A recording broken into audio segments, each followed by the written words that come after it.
जी अस्सलाम वालेकुम क्लास। आज हमारी lab number 8 that is about the generation of noise and observations of its effect on a sinusoidal signal.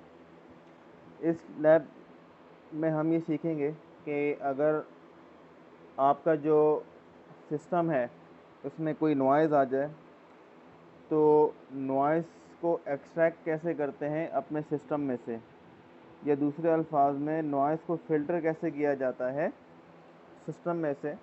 अब देखिए, lab number 8 से लेकर ऑनवर्ड्स जितनी भी हमारी लैब्स हैं वो टोटली प्रैक्टिकल बेस्ड हैं, यानी कि इन तमाम के अंदर हमने हैंड्स ऑन काम करना है।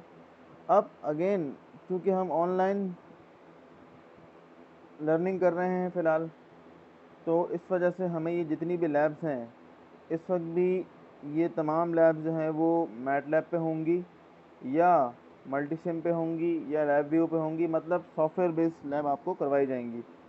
जैसे ही हमारी फिर फिज़िकल क्लासेस स्टार्ट हो जाएंगी तो जितनी भी प्रैक्टिकल लैब्स हैं वो फिर इंशाल्लाह हम दोबारा से लैब्स में करेंगे। अच्छा, तो आज की लैब के बारे में सबसे पहले थोड़ी बहुत जो थ्योरी है वो इम्पॉर्टेंट है, वो देख लेते हैं। थ्योरी क्या है? थ्योरी कहती है the unwanted signal that gets introduced in a signal when it passes through any communication system is term as noise.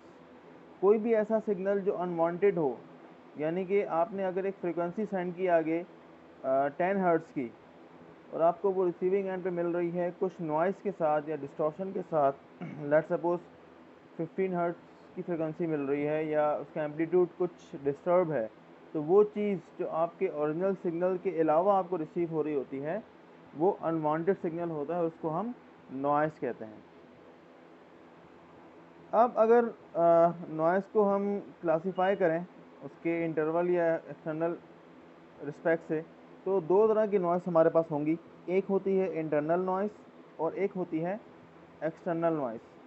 देखिए, इंटरनल नॉइस तो वो होगी जो आपका जो कम्युनिकेशन का सिस्टम लगा हुआ है तो उसके अपने कंपोनेंट्स की वजह से नॉइस जो जनरेट हो रही होती है, दैट इज़ इंटरनल नॉइस। जबकि एक्सटर्नल नॉइस ये होगी जो एक्सटर्नली जो एनवायरनमेंट है आपकी कम्युनिकेशन सिस्टम के अराउंड, जो मीडियम जिस थ्रू आपका सिग्नल ट्रांसफ़र हो रहा है टू द अदर एंड्स और रिसीविंग एंड, जो एक्सटर्नली उसमें एक्स्ट्रा जो नॉइज़ ऐड होगी या एक्स्ट्रा जो सिग्नल ऐड हो जाता है अनवांटेड सिग्नल, उसको हम कहते हैं एक्सटर्नल नॉइज़। ओके। अच्छा, अब जो मेन चीज़ है आपके सिस्टम के अंदर कि नॉइज़ क्या कर रही होती है। नॉइज़ सिंपली ये कर रही होती है कि आपके सिस्टम को डिस्टर्ब करती है, या दूसरे अल्फाज में आप जो इन्फॉर्मेशन रिसीविंग एंड पहुंचाना चाह रहे होते हैं वो इन्फॉर्मेशन जो है वो उसको डिस्टर्ब करती है। तो इसलिए नॉइज़ का सिस्टम से निकालना या उसको फ़िल्टर करना ज़रूरी होता है ताकि हमें रिसीविंग एंड पे ओरिजिनल सिग्नल मिले। नॉइज़ जो है इसको हम असल में स्पेक्ट्रम के टर्म्स में भी क्लासिफाइड करते हैं। देखिए, स्पेक्ट्रम की अगर मैं बात करूं तो स्पेक्ट्रम से यहाँ पे मुराद ये है कि आप कोई भी चीज़ देख रहे हैं वो फ्रिक्वेंसी डोमेन के अंदर है, और अगर मैं टाइम डोमेन की बात करूँगा तो कोई भी आप सिग्नल देख रहे हैं वो कंटिन्यूस डोमेन के अंदर होगा। फॉर एग्ज़ाम्पल, मैं अगर बात करूँ एक सिग्नल की कि अगर एक सिग्नल कुछ ऐसा है, सॉरी, अगर ये सिग्नल आपको इस तरह शो हो रहा है इस तरीके से, ठीक है, तो ये कहलाता है टाइम डोमेन सिग्नल, जिसको हम दूसरे अल्फाज में कंटिन्यूस सिग्नल भी कहते हैं। अगर यही सिग्नल आपको इस तरीके से शो हो सैंपल की टर्म में, यानी कि इस तरीके से,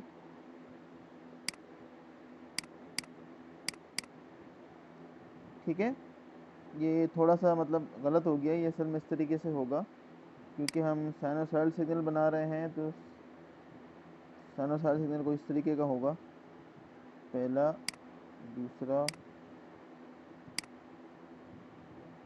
तो इसी तरीके से ये वाला ऐसे, ये ऐसे, ये ऐसे, इन दी एंड वो बन रहा होता है साइनोसॉइडल सिग्नल ही। लेकिन ये जो है, ये जो चीज़ है ये कहलाती है कंटिन्यूस और ये कहलाती है सैम्पलिंग। और ये चीज़ होती है आपका फ्रीक्वेंसी डोमेन, दैट इज़। और ये जो चीज़ मैंने बनाई थी, ये जो चीज़, that is called spectrum. Spectrum से आप इजीली इस चीज़ का आइडिया कर सकते हैं कि आपकी कौन सी फ्रीक्वेंसी फ़िल्टर हो गई है और कौन सी फ्रीक्वेंसी फ़िल्टर नहीं हुई। तो इस वजह से बाज़ औक़ात हमें नीड होती है कि हम अपने सिस्टम को टाइम डोमेन से फ्रीक्वेंसी डोमेन में भी कन्वर्ट करें। तो इससे जो लास्ट लैब हमने की थी वो फोरियर सिंथेसिस की, वो असल में फोरियर एनालिसिस हम करते ही इस वजह से हैं कि हम अपने सिस्टम को टाइम डोमेन से फ्रीक्वेंसी डोमेन में कन्वर्ट करें। उसमें मैंने फिर आपको कहा कि उसमें आसानी ये होती है कि हम अपने सिस्टम को ईज़िली विजुलाइज कर सकते हैं फ्रीक्वेंसी डोमेन के अंदर, अगर हमें कंटिन्यूस डोमेन के अंदर कोई चीज़ समझ में ना आ रही हो। ठीक है क्लास? तो अब दोबारा चलते हैं अपने लैब की तरफ। तो देखिए, अगर मैं लैब की बात करूं तो यहाँ पे इसको अगेन, जैसे कि मैंने ये कहा कि नॉइज़ को हम क्लासीफाइड कर सकते हैं स्पेक्ट्रम की टर्म में भी। तो इसमें जो सबसे कॉमन नॉइज़ होती है उसको हम कहते हैं थर्मल नॉइज़, जिसको वाइट नॉइज़ भी कहा जाता है। ये इस लिमिट तक, इस लैब तक आपको सिर्फ इसके नाम जानना ज़रूरी है। इसका बाकायदा तौर पर हम कोई प्रैक्टिकल इस तरीके से परफॉर्म नहीं करेंगे, लेकिन आपको ये आइडिया पता होना चाहिए कि वाइट नॉइज़ क्या होती है। अगर आपके पास सवाल ये आ जाता है या थ्योरी में ये सवाल आ जाता है कि वाइट नॉइज़ आपका सिस्टम जनरेट कर रहा है, then you should know that what is white noise. तो नॉइज़ जो है, जो थर्मल नॉइज़ होती है बेसिकली, उसको हम कहते हैं वाइट नॉइज़। वाइट नॉइज़ क्यों कहा जाता है? बिकॉज इसका स्पेक्ट्रम है वो बिल्कुल फ्लैट आता है आपके पास, बिल्कुल फ्लैट स्पेक्ट्रम आता है, that is called, it is a white noise. अब अगेन इनको मॉडल करने के बहुत से तरीक़ाकार हैं, जिसमें एक रैंडम वेरिएबल का तरीक़ाकार भी है जो आपने प्रोबेबिलिटी में पढ़ा होगा या फिर पढ़ रहे होंगे, दैट इज़ गॉसियन और यूनिफॉर्म। और आपको याद होगा कि हमने मैटलैब की लैब में ये चीज़ भी देखी थी कि अगर आपको जो है वो रैंडम नंबर जनरेट करवाना हो मैटलैब के अंदर, तो फिर मैटलैब के अंदर ये होता है कि आप जो है वो रैंडम नंबर से जनरेट करवाते हैं कोई भी अपना गॉसियन या यूनिफॉर्म नंबर्स। ठीक है, ये अगर आपको याद होगा हमने लास्ट लैब में पढ़ा था। दूसरे अल्फाज में अगर मैं आपसे ये कहूँ कि जो हमारी एम फाइल बन रही होती है मैटलैब के अंदर, अगर आपने उसमें नॉइज़ जनरेट करवानी है तो नॉइज़ जनरेट करवाने के लिए भी रैंडम की ही इक्वेशन या रैंडम के ही फंक्शन का काम लिया जाता है। जैसा कि मैं आपको एग्जांपल के तौर पर बता देता हूँ। अच्छा क्लास, ये मैं अब मैटलैब के ऊपर आ गया हूँ। ठीक है, अब अगर आपको यही चीज़ मैं समझाना चाहूँ कि अगर आपको मैटलैब में रैंडम नंबर की कमांड को यूज़ करते हुए अगर कोई नॉइज़ जनरेट करवानी है, तो फॉर एग्ज़ाम्पल मुझे अगर नॉइज़ जनरेट करवानी है तो अच्छा, एक तो ये बात ध्यान में रखिएगा कि जब भी आप कोई नया प्रोग्राम लिख रहे हो मैटलैब पे, तो आपने क्लोज आर, क्लियर आर और CLC की कमांड लाजमी लिखनी है। ठीक है, लेट्स सपोज मैंने लिख दिया x is equal to RAND, ये रैंडम नंबर की कमांड है। ठीक है, अब मैंने रैंडम नंबर जनरेट करवाने हैं फॉर एग्जांपल 1 से लेकर 5000 तक। ओके, अब मैं यहाँ पे सेमीकोलन लगा दूंगा। सेमीकोलन का मतलब ये होता है कि आपको इसका रिजल्ट शो नहीं करवाना। ठीक है, अब अगर देखें, अब अगर मैं लिखूँ साउंड, ठीक है, साउंड किसका? x का। ठीक है, कहाँ तक? आपने जितने सैंपल दिए 5000 तक। अब देखिएगा, अब अगर इसे मैं रन करूँगा तो आपको बाकायदा कोई आवाज़ सुनाई देगी। ओके, अब अगर यही मैं सैंपल्स बढ़ा कर 50,000 कर दूँ और उसको भी 50,000 कर दूँ, तो अब देखिएगा, दैट्स मीन कि जब आप रैंडम नंबर जो है कमांड यूज़ करते हैं और जब सैंपल आप प्लॉट करवाते हैं, तो मैटलैब के अंदर आपके पास क्या होता है? आपके पास नॉइस जनरेट होती है। ठीक है, अब अगर मैं एक लेट्स सपोज एक फंक्शन प्लॉट करवाना चाहूँ एक सिग्नल नॉइस के साथ, तो देखिए मैटलैब में कैसे प्लॉट करवाएंगे। अब ये लैब बेसिकली हमने तो सिमुलिंक में करनी है, लेकिन ये जो एम फाइल मैं आपको बना के दिखा रहा हूँ, ये एक आइडिया देने के लिए है कि अगर मैटलैब के अंदर नॉइज़ जनरेट होती है तो वो नॉइस RAND की कमांड से कैसे जनरेट होती है। ठीक है, लेट्स सपोज हम एक प्लॉट लेना चाह रहे हैं 0.01 से लेकर 2 पाई तक। ठीक है, ये मैंने एक रेंज बता दी है, यानी कि सिंपली आप दूसरा अल्फाज में कह दें कि मैंने एक्स एक्सेस के ऊपर मैंने ये लिमिट सेट कर दी है कि तो मेरा एक्स एक्सेस के ऊपर जो मेरा टाइम ग्राफ आएगा वो 0 से लेकर 2 पाई तक आएगा। ठीक है, ये मैं आपको पहले भी बता चुका हूँ। अब मैं एक साइन का फंक्शन प्लॉट करवा लेता हूँ, उसको मैंने एक्स में स्टोर करवाना है, तो ये हो जाएगा साइन। ठीक है, और ब्रैकेट में आप लिख देंगे टी। यहाँ भी मैं सेमी कॉलन लगा रहा हूँ क्योंकि मुझे इसका रिजल्ट भी शो नहीं करना। ओके, अब देखिए मैं इसको डायरेक्ट प्लॉट भी करवा सकता हूँ। अब मुझे चूँकि एक ये वाला सिग्नल है, देखिए ये मेरा ओरिजिनल सिग्नल है। ठीक है, अब इस ओरिजिनल सिग्नल में मैं नॉइज़ को ऐड करके आपको दिखाऊंगा कि नॉइज़ ऐड कैसे होती है। तो ये मेरा ओरिजिनल सिग्नल है, तो मुझे ओरिजिनल सिग्नल का भी प्लॉट देखना होगा और मुझे नॉइज़ का भी प्लॉट देखना होगा। तो इसका मतलब ये हुआ कि मुझे दो प्लॉट देखने हैं। एम फाइल के अंदर जब आपको प्लॉट एक से ज़्यादा देखने हों तो एक ही विंडो के अंदर, तो उसके लिए हम कमांड यूज़ करते हैं सब प्लॉट की। ठीक है, अब सब प्लॉट के अंदर यहाँ पर मैं लिखूँगा 2,1। ठीक है, यहाँ 2 से मुराद होगा कि आपके पास 2 रोज़ होंगी और 1 से मतलब 1 कॉलम। ठीक है, अब चूँकि ये मेरा ओरिजिनल सिग्नल है तो इसकी पोजीशन मैं कहाँ पे सेट करूँगा, 1 के ऊपर। ओके, देखिए इसका ये मतलब है, मैंने यहाँ पे लिखा अगर 2,2,1, तो देखिए इसका मतलब ये होगा कि जो आपके पास विंडो बनेगी इसमें 2 रोज़ होंगी, यानी कि इस तरह की, एक रोज़ ये वाली और एक रो ये वाली। ठीक है, अब ये जो मैंने दी ये असल में पोजीशन होती है कि आपको ये वाला ग्राफ किस पोजीशन पे चाहिए। तो टोटल कितनी पोजीशन मेरे पास है, 1 और 2। तो ये जो ओरिजिनल वाला ग्राफ है वो मेरा यहाँ पर बनेगा। ठीक है, और जो डिस्टॉर्टेड वाला ग्राफ है उसको मैं ये वाली पोजीशन दूंगा जो मेरा यहाँ पे बनेगा। ठीक है, इसका मतलब ये होता है। तो ये सब प्लॉट अब मैं लिखूँगा प्लॉट। ठीक है, प्लॉट मुझे किसका किसका चाहिए, प्लॉट मुझे चाहिए t, x का। ओके, तो ये मुझे शो करवाना है तो मैंने इसलिए सेमी कॉलन नहीं लगाया। तो देखिए ये तो मेरा ओरिजिनल सिग्नल आ जाएगा। मैं अगर इसको आपको रन करके भी दिखा दूँ तो ये मेरे पास प्लॉट हो गया। ठीक है, ये मेरा ओरिजिनल सिग्नल है। अभी सिर्फ एक प्लॉट हुआ है, अभी यहाँ पर हमारा दूसरा प्लॉट आना बाकी है।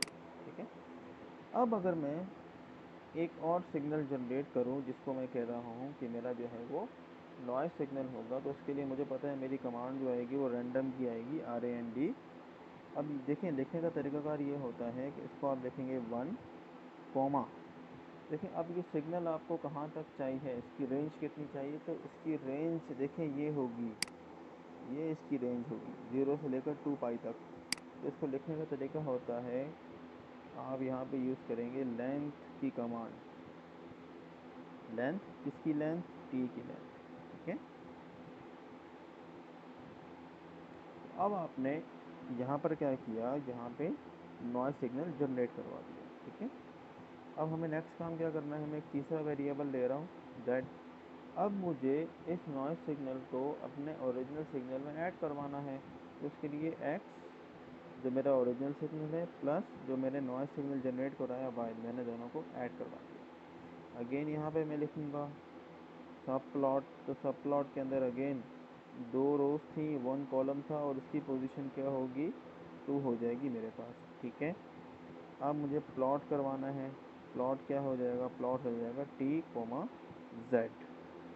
अब देखिएगा जब मैं इसको प्लॉट करवाऊँगा तो ये देख रहे हैं, देखिए ये मेरा ओरिजिनल सिग्नल था और ये मेरा सिग्नल जो नॉइज़ के साथ है।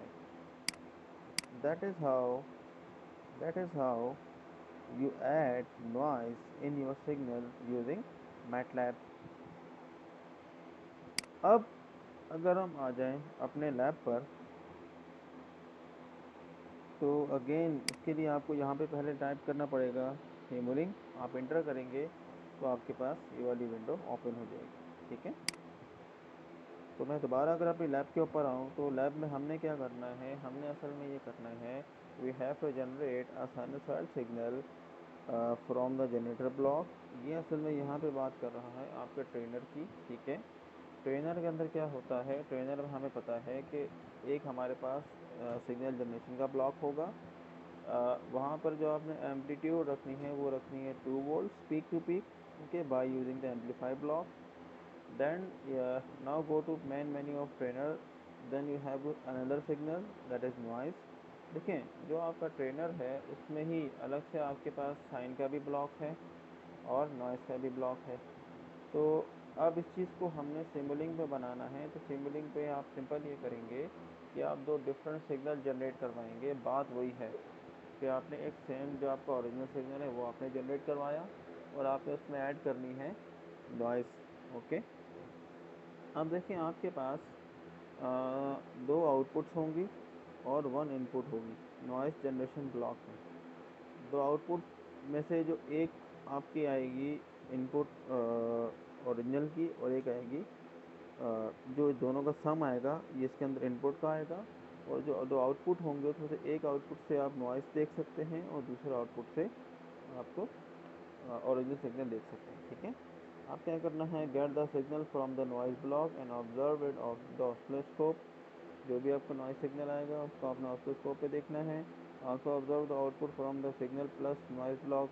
अब यहाँ से जो है आपको ये देखा जाएगा कि आपका जो ओरिजिनल सिग्नल है वो फ़िल्टर हुआ या नहीं हुआ। Using the filter module on the trainer use different filters to remove noise from the signal. That is the lab you have to done during the physical classes, but right now we will do this on Simulink। अच्छा, जब ये lab हो जाएगी तो देखिए यहाँ पर graphical analysis में क्या करना है, इसको मैं थोड़ा सा आप लोगों के लिए आसान कर देता हूँ। हमने ये करना होगा हमने असल में वेवफॉर्म स्केच करनी है active and low pass filter की, जो हमें ऑसिलोस्कोप पर नज़र आ रही है। तो आपके लिए मैं आसानी यहाँ पे ये कर देता हूँ कि आप यहाँ पर ये कीजिएगा कि जो आपके पास नॉइज़ की सिग्नल आ रही है या जो नॉइज़ की आपके पास आउटपुट आएगी आप उसको कैप्चर करेंगे या उसको सेव करेंगे अपने पास। आपको बाकायदा ग्राफ के ऊपर स्केच करने की ज़रूरत नहीं है क्योंकि आप इस सिमुलिंक पे बना रहे हैं, तो आपके पास वो बना हुआ आ जाएगा। और जो आपके पास ओरिजिनल सिग्नल आएगा फिल्ट्रेशन के बाद, आपको उन दोनों की स्नैप्स को या ग्राफ्स को आपने अपने पास सेव करके रखना है और ये दोनों आपके लैब में अटैच होंगी। जो सेकंड पार्ट है that is a design a simple RC low pass filter and compare the output with your early observations. असल में RC लो पास फिल्टर जो है वो अगर आपने पहले LST में पढ़ा, LDS में पढ़ा हो, LDST में, उसमें जो आपने लास्ट कोर्स पढ़ा था सर काशिफ ने आपको पढ़ाया था जिसमें ट्रांसफ़र फंक्शंस के थ्रू आपने लो पास फिल्टर डिज़ाइन करना सीखा होगा। अगर नहीं भी सीखा तो इससे रिलेटेड बेशुमार वीडियोस आपको मिल जाएंगी गूगल के ऊपर, यूट्यूब पर, तो वहाँ से भी देख सकते हैं कि ट्रांसफ़र फंक्शन का इस्तेमाल करके आप सिंपल लो पास फिल्टर कैसे बनाएंगे। तो आपने ये करना होगा पार्ट 2 में कि आपने वही देखें, मैटलैब के अंदर आपको वो तमाम चीज़ें मिल जाएंगी जो आपको इसके लिए रिक्वायर्ड हैं। मैं आपको ये करके भी अभी दिखा दूंगा कि आपने किस तरीके से काम करना है, लेकिन फिर भी मैं आपको ओरिजिनल डिज़ाइन नहीं बना के दूंगा। You have to do work yourself. बस आपने ये करना है कि आपने उसकी हेल्प से आपने जो सिग्नल ओरिजिनल मैं भी यहाँ पर दे रहा हूँ आपने वही सिग्नल देना है। फिर आपने RC लो पास फिल्टर को यूज़ करते हुए वो सिग्नल एक्सट्रैक्ट करना है और ऑब्जर्वेशन आउटपुट पे दिखाना है। जब आप कंपेयर करेंगे then your filter result and this result should be same. If it is not same that's mean you took RC low pass filter wrongly, okay। That what you have to do in your graphic analysis। Part 2 में ये कि आपको थोड़ी सी मेहनत करनी पड़ेगी। अभी अगर मैं बोसलैब की बात करूँ तो ये इंतहाई आसान सवाल है। यहाँ पर आपको सिंपल कट ऑफ फ्रीक्वेंसी की एक्सप्रेशन ड्राइव करनी है लो पास फिल्टर की। अगेन ये आप पहले बहुत बार कर चुके हैं, आप समझ लें कि यहाँ पर आपका रिवीजन होगा। जो आपका सेकंड पार्ट है, यहाँ पे ये आपको बताना है कि अगर हम हाई ऑर्डर का लो पास फ़िल्टर यूज़ करेंगे तो क्या होगा। अगेन ये सवाल, इसका जवाब मैं आपको पहले भी दे चुका हूँ कि अगर आप फ़िल्टर का ऑर्डर बढ़ाते हैं तो आपको क्या फ़र्क नज़र आता है अपने सिग्नल पर, ठीक है। तो अब हम चलते हैं अपने लैब की तरफ। ये मैंने सिम्बलिंग ऑन किया, ठीक है। अगेन देखिए हमने क्या करना था, हमने एक सिंपल ओरिजिनल सिग्नल सबसे पहले लेना है। तो यहाँ पर आप जाएंगे, लाइब्रेरी ऑन करेंगे, यहाँ से आप आएंगे सोर्सेस में आप आएंगे तो आप थोड़ा सा स्क्रॉल डाउन करेंगे, यहाँ पे आपको नज़र आ गया साइन वेव। तो आपने इसको, यहाँ पे आपने इसको ऐड कर लिया। तो मुझे एक साइन वेव ओरिजिनल सिग्नल चाहिए होगा और एक नॉइस चाहिए होगी, तो मैं यहाँ पे लिख देता हूँ, ये मेरा क्या है, नॉइस सिग्नल, और ये हो जाएगा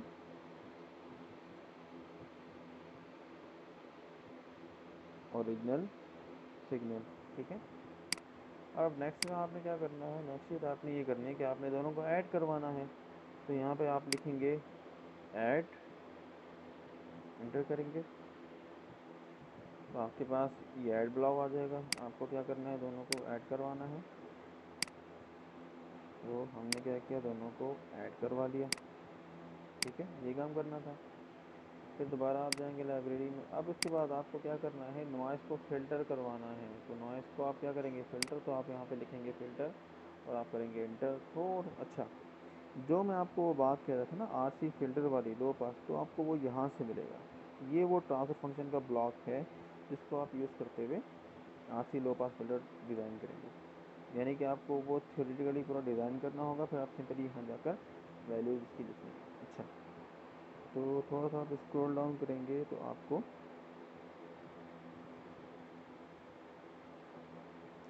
यहाँ पर फ़िल्टर नज़र आएगा, ये वाला, this one, analog filter design, आप इसको ले लेंगे, ठीक है। तो आपने फ़िल्टर यहाँ पे लगा दिया। अब देखिए आपको विजुअलाइज़ भी तो करना है जो आप काम कर रहे हैं, तो उसके लिए आपको क्या चाहिए होता है, स्कोप। आप चाहें तो यहाँ पे आप लिखें स्कोप, तो वो डायरेक्ट आ जाएगा। यहाँ फिर आप अगर सिंक्स में जाएंगे तो सिंक्स में आपके पास स्कोप आ जाएगा, ठीक है। तो ये आ जाएगा आपके पास स्कोप। तो अब मुझे असल में ओरिजिनल सिग्नल भी देखना है, तो एक स्कोप मुझे यहाँ चाहिए होगा। अच्छा, ये मैं कंट्रोल से कंट्रोल वी कर रहा हूँ, ठीक है, कंट्रोल से कंट्रोल वी, कॉपी और पेस्ट। मुझे डिस्टॉर्टेड सिग्नल भी देखना है, नॉइस, और मुझे एडिशन के बाद वाला सिग्नल भी देखना है, ठीक है। तो अब अगर मैं यहाँ पर सिग्नल दूँ, लेट सपोज मुझे एम्पलीट्यूड कितना कहा था, 2 कहा था, और मैं यहाँ पर सिग्नल जनरेट करवा रहा हूँ, लेट सपोज 2 पाई 10, ठीक है। आपने सैम्पल टाइम कुछ भी नहीं देना, because you are doing your work on time domain, ठीक है। सैम्पलिंग हमेशा फ्रिक्वेंसी डोमेन में है, तो आपने अप्लाई करके ओके करना है। ये भी आपने 2 कर दिया। अब देखें जो आपकी नॉइज़ जनरेट हो रही है सिस्टम में, लेट सपोज वो हो रही है 2 पाई 100 की। जो हमारा ओरिजिनल सिग्नल था वो 2 पाई 10 था, ठीक है। तो हमने यहाँ पर क्या किया, हमने बराबर लिया लो पास फ़िल्टर, ठीक है। फ़िल्टर ऑर्डर फ़िलहाल आप यही रहने देंगे। आपको जो फ्रिक्वेंसी चाहिए है वो कौन सी चाहिए जो आपने लो पास करवानी है, तो मैं यहाँ पे लिखूँगा 2 पाई 10, कि मेरा जो ओरिजिनल सिग्नल था वो 2 पाई 10 था। तो 2 पाई 10 और उससे नीचे की जितनी भी फ्रिक्वेंसीज़ होंगी ये फ़िल्टर वो पास करेगा, और 2 पाई 100 यानी कि 2 पाई 10 से ऊपर वाली जितनी भी फ्रिक्वेंसीज़ हैं वो उनको स्टॉप करेगा, ठीक है। तो इससे क्या होगा, मुझे मेरा ओरिजिनल सिग्नल मिल जाएगा। जब मैं इसको रन करता हूँ, देखिए मैंने रन किया। सबसे पहले मैं आपको ओरिजिनल सिग्नल दिखा रहा हूँ, तो यहाँ डबल क्लिक करेंगे तो देखिए ये आपका ओरिजिनल सिग्नल है। इसको मैं अगर थोड़ा सा जूम करूँ तो देखें ये हमारा ओरिजिनल सिग्नल है, ठीक है। अब अगर मैं आपको जो हमने नॉइस ऐड की है वो अगर मैं आपको दिखाऊं, तो देखिए अगर आपको विजुअलाइज नहीं हो रहा तो आप यहाँ पर जाएंगे, आप इसको क्लिक करेंगे और ऐसे हॉरिजॉन्टली स्क्रॉल करेंगे तो आपको इस तरह शो हो जाएगा, ठीक है। तो देखें ये हमारा डिस्टॉर्टेड सिग्नल या नॉइस जो हम ऐड करवाना चाह रहे हैं। अब जब दोनों ऐड होने के बाद हमें जब सिग्नल मिलेगा तो वो कुछ इस तरह का मिलेगा। देख रहे, ये हमारा अब सिग्नल क्या हुआ, ये सिग्नल हमारा डिस्टॉर्ट हो गया, या दूसरे अल्फाज में सिग्नल में हमारे नॉइस आ गई। अब हमें इसको फ़िल्टर करवाना है, तो उसके लिए हमने क्या किया था, हमने यहाँ पे फ़िल्टर लगाया। मैं फिर यहाँ पर जाऊँगा, तो अब अगर मैं यहाँ पे आपको दिखाऊँ तो यहाँ पे आप देखिएगा ये आपका अब ओरिजिनल सिग्नल आपको मिल गया है फ़िल्ट्रेशन के बाद। तो that is how you remove noise from your signal using low pass filter. अब जो आपको मैंने दूसरी चीज़ बताई थी, जो काम आपने करना है, उसके लिए अगेन देखें यहाँ पर आप ये भी लिख सकते हैं ट्रांसफ़र फंक्शन स्पेस देके, ठीक है। अगर आप यहाँ पर लिख देंगे तो आपको यहाँ पर ये ब्लॉक मिल जाएगा ट्रांसफ़र फंक्शन का, ठीक है। इसमें आपको काफ़ी सारे ब्लॉक मिलेंगे। आपको जो है अब जो काम करना है, असल में आपने ट्रांसफ़र फंक्शन का पूरा मॉडल बनाना है, ठीक है। और अगेन ये जो 1/s+1 वाला है, आपने इसको लेना है ऐसे। मैं सिंपली आपको सिर्फ यहाँ पर वैल्यूज़ इंटर करना सिखा रहा हूँ। मैं आपको फिर कह रहा हूँ, you have to do yourself. आप ये सिग्नल लेंगे ओरिजिनल, इस तरह ही सिग्नल को इंटर। अच्छा, अब देखें ये 1/s+1 है, तो ऊपर न्यूमरेटर 1 है, नीचे डिनोमिनेटर 1 है। तो ये लिखने का तरीकाकार क्या होता है, आपको इस तरीके से लिखते हैं। न्यूमरेटर में जो भी आपको वैल्यू लिखनी है, आपको हमेशा स्क्वायर ब्रैकेट में लिखेंगे। जैसे कि अगर मेरे पास जो है वो नीचे function s² plus s plus 1 है, तो इसका मतलब ये होगा कि मेरी जो मैक्सिमम वैल्यू है वो कहाँ तक जा रही है, वो s² तक जा रही है। यानी कि टोटल मुझे 3 एलिमेंट्स चाहिए होंगे, एक s² का, एक s का और एक 1 का। और ऊपर मेरे पास सिर्फ 1 है, यानी कि मेरे पास कुछ इस तरह का फंक्शन, ये वाला। आपने जो फॉर एग्जांपल अगर आपने ट्रांसफर फंक्शन निकाला और आपके पास ये आया RC low pass filter, for example, वैसे ये आएगा नहीं, मैं आपको सिर्फ समझाने के लिए बता रहा हूँ। s² प्लस s प्लस 2, ठीक है। अगर आपने इसको मैटलैब में प्लॉट करवाना होगा तो आप इस तरह करेंगे, जो आपका न्यूमरेटर वाला ब्लॉक है, तो आप देखें ऊपर सिर्फ क्या है 1, यानी कि कांस्टेंट वैल्यू है। इसका मतलब ऊपर जो है s² का एलिमेंट भी 0 है और s का एलिमेंट भी 0 है।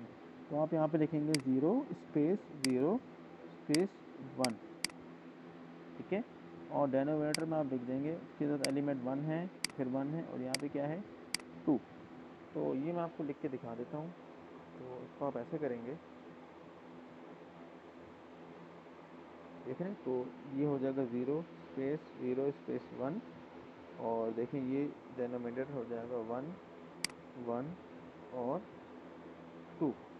तो मैंने इसको अप्लाई किया, बाकी ऐसे ही रहने दीजिएगा। तो ये देख रहे हैं आप, आपके पास ये चीज़ बन गई 1/s² प्लस s प्लस 2। तो इस तरीके से ट्रांसफर फंक्शन लिखा जाता है मैटलैब के अंदर। होप क्लास ये लैब आपको समझ आई होगी। इस लैब से रिलेटेड कोई भी क्वेरी हो, कोई भी क्वेश्चन हो, आप बिल्कुल पूछ सकते हैं। अगेन मैटलैब से रिलेटेड मैंने एक ऐप और ट्यूटोरियल का आपसे कहा था डाउनलोड करने के लिए, तो काइंडली उससे भी देख लीजिएगा। It will help you more. बाकी अपना बहुत ज़्यादा ख्याल रखिएगा। अल्लाह हाफिज़।